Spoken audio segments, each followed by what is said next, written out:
Didn't hit the record button. So when I get here is, starting from the top, is that like a mother figure. Hold on. She goes, well, you're never going to believe it, but I passed medically. And I was like, are you joking? Because I feel like everybody's passed medically. And she's like, no. And she's like joking with me, which I like. I like her personality. Okay, cool. So she tells me she passed medically. Tell me something else, Gloria. Like a mother figure. She talks about having a big family, not necessarily feeling alone when she ended up passing. She talks about a house or like, comfort, sleeping, warm house. Maybe she passed at home. I don't know.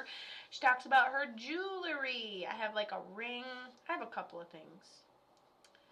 Something about this family. I want to say it's good family stuff, or is it bad families? Did I eat the blue crayon? That was years ago. All right, that was years ago. Okay, so the Liz Effect said, "Wow." Okay, tell me about it. Tell me.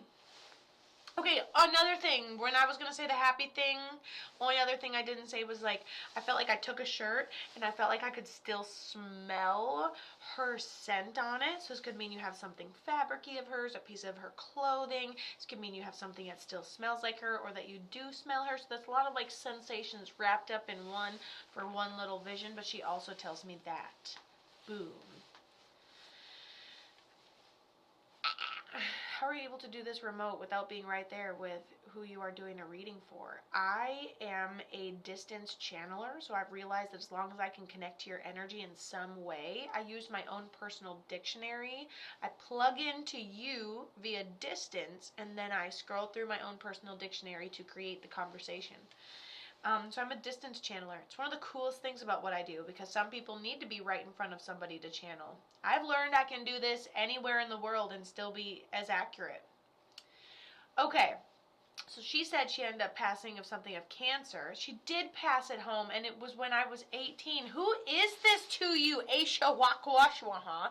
She's like, message me, and now you're blocked. Does it block you from the live? No, it like blocks you. You stupid. Okay, cool. She's my mom. Okay, cool. So she is your mother figure.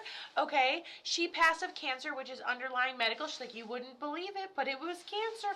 Okay, well, guess what? She seems relatively normal looking, and she has good spirits, and she has a good fight while she's passing of cancer. She's a great example of somebody passing of cancer where she must have declined within months or just held it together that damn well.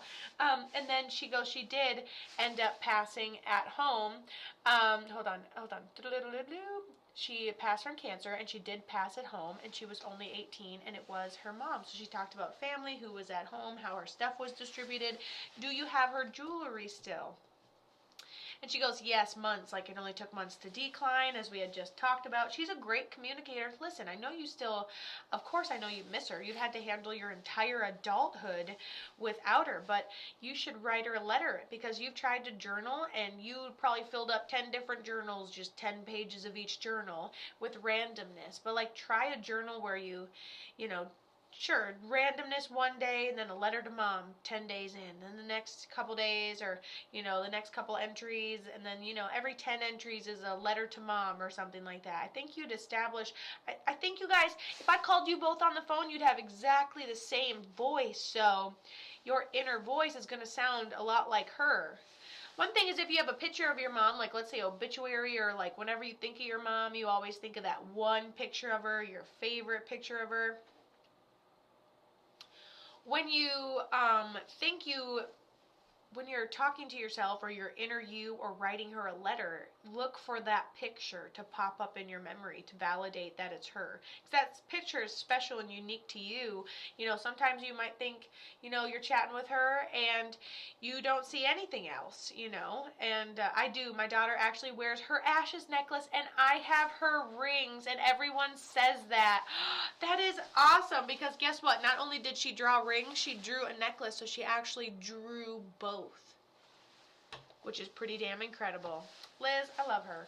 Easy peasy lemon squeezy to communicate with her. Do not give up hope. She's right next to you, okay? She's right next to you. She's in your attic space.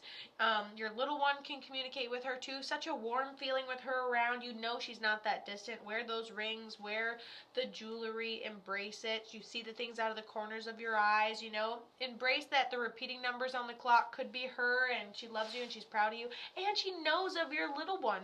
Your whole adulthood with no mom, she knows of your little one. She kissed your little one before you even got her. I don't know if you have multiple, but let's say you only have her, and then assuming if you don't have multiple, you have one on the other side. She's met all the babies. She's met all the babies. So, if you have one, great. You may have one in a miscarriage, or you may have two. I don't know if you have like a crazy little boy there with you in the physical world, but still, she sees them all. She's smooched them all. She had them before you had them. Neener, neener, neener. That's what she says. Cool. Bam. Boom, bop, boom, bop, boom, bop, bam. The kind of shit I'm on you wouldn't understand. You like that? All right, Kaylin Hubert, are you here? I had my oldest that wears her necklace when I was 19 and two others. Okay, beautiful. Beautiful. You got multiple baby ass.